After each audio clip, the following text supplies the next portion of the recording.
Ciao Buttei, sono qua in autostrada in A22 che torno a casa dal lavoro e come vi ho detto poco fa nel post, a sorpresa s'ha formato un temporale tra le piogge che stava arrivando dalla Lombardia, che vi ho segnalato nel corso del pomeriggio, e sì, s'ha fatto il primo temporale della stagione.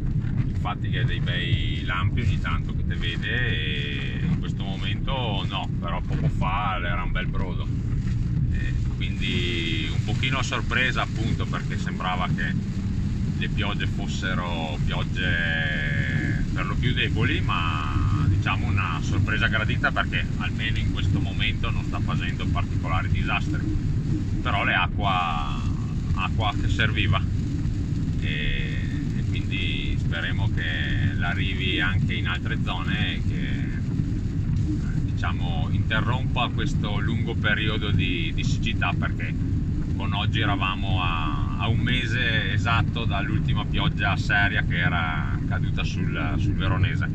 Ho guardato anche un pochettino dei webcam per la montagna, e prima circa 1600-1700 metri nevicava,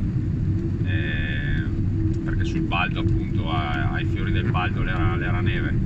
Ho dato un'occhiata su per San Valentin e là mi pareva che il bucaneve, appunto, fosse di fare qualcosina, insomma. Quindi dai, la pioggia almeno nelle zone settentrionali della provincia le arriva, speriamo che arriva anche in quelle meridionali, perché l'acqua la serve in tutta la provincia. Ne teniamo aggiornati, dai. Ciao ciao.